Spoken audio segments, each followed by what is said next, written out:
It's safe to say that I love being a behavior detective. Really love getting to know the dog and figuring out what works for them as far as what they love to do and how we can use that to create games that help teach the skills we want our dogs to have. We can also figure out, what are those behaviors they're doing that drive us insane, like my Barky Belle. If you had met her when she was an adolescent and she was a bit more barky, you would have thought she had a major issue. And now that she is older, Belle, we're not going to squeak. Come here. She also loves to pick up the squeaker toy every time I start recording one of these. So we've worked on helping her learn to self-regulate her bark. So she may bark once and then calm down, and now she's laying there looking at me because she doesn't want to come lay by my side. But the whole idea is if we can figure out what they love or the purpose behind the behavior they're doing. She's saying it's playtime. That's why she's grabbing a squeaker toy and she wants to play. And she's going to get to play very soon. But the whole idea is figuring out what they want so that play becomes the reinforcement for being calm when I need her to be calm. And so we spent a lot of time amping her up and calming her down and amping her up and calming her down through games, because that's what has really helped her and helped her learn how to control her bark so she doesn't bark nearly as long as she wanted to. So if you've been around a while, you know I'm a huge fan of games-based training, making training fun, and using reinforcement that works for both human and dog. Where we might use a lot of food in the early stages of training a new behavior because it's easier for us, the human side of the leash, and our dogs generally love it. The whole idea is to be able to then transition into other reinforcers that the dog loves. For some dogs, that might be movement. For some dogs, that might be searching for a specific smell. For some dogs, that might be playing tug or playing ball, right? For some dogs, a belly rub is the best thing in the world. So when we become a behavior detective, we start to investigate the dog in front of us and what do they love, and then how can we use that to get more of the behavior we love. So you may have heard the paycheck analogy when it comes to dogs, and that they get paid for their job. You wouldn't work if you weren't getting paid. And while there's some truth in that, we don't always have to make that payment be a food exchange of you sit, I treat, right? That can get old really fast, and even our dogs stop to not really enjoy that if we do that same behavior all the time. Sit, get a treat, sit, get a treat. And it becomes boring and routine, right? So changing it up, maybe it's a sit, toss the ball. Maybe it's a sit, and the sit allows them to get that moment of calm, and then they could burst out of that sit and to do a behavior they love, like a high paw target where they're jumping up to bump the nose, or whatever game you've created between the two of you, right? So the whole goal with games-based training is to bring out the inner detective in dog owners. So the only thing I love more than being a behavior detective is teaching owners how to be a behavior detective for their dog.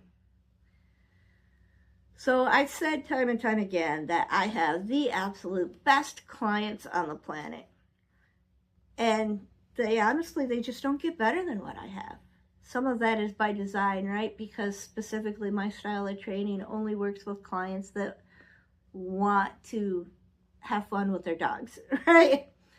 So when the goal is to create a dog that has a happy, calm life, enjoys being with their person, enjoys playing with their person and interacting on that social element, the people who want that are the people who come to me. And that's why I have the best clients ever.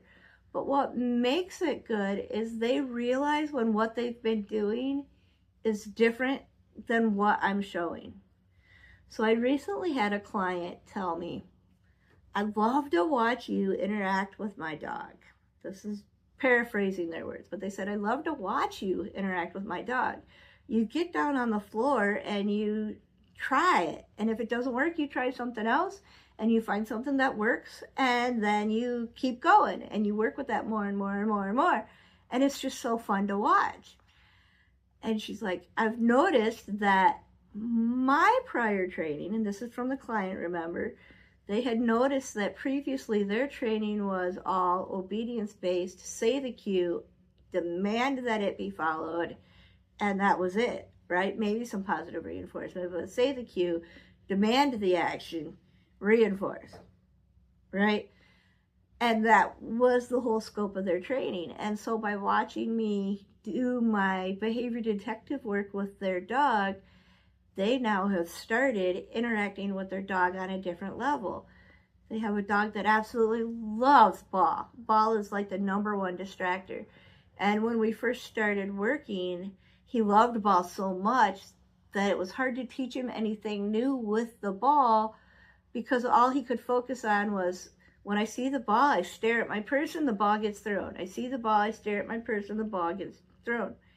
And we couldn't just change that behavior overnight. It took time of not throwing the ball when he was staring. Not that staring at a person is bad, right? We love that behavior and we want that behavior. We don't want it to just go away, but we also wanted to include other behaviors. Like if I heel with my person, she'll toss the ball. If I run a circle around my person, because that was something we were trying to get him to do, to come from the back versus be in front all the time to chase the ball. So if I circle my person, I can still chase the ball. If my person and I circle this bucket together and heel, then I can chase the ball. And so now we're at that point to where the ball can be the motivator for learning new behaviors. Took us a little bit to get there and a little bit of practice, and we had to find out how to use the ball specifically for this dog. But now that we're there and it's working wonders, now the whole world is open for this dog and this owner and the different behaviors they want to teach. And now they can get the better obedience that they wanted because they have a reinforcer the dog loves, and the dog understands that that reinforcer will come if they follow the human's lead and do the human behavior. And so that is what games-based training is. That's what I love more than being a dog detective, is seeing the dog owner and the dog start to succeed at the things they want to do together and enjoy each other's company more, and hearing I love that you showed me how to do this with my dog. So it's safe to say I love being a behavior detective, and I love teaching owners how to be the behavior detective with their dog.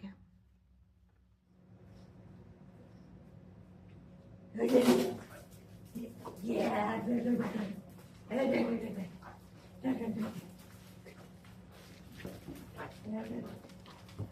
Games-based training at its finest.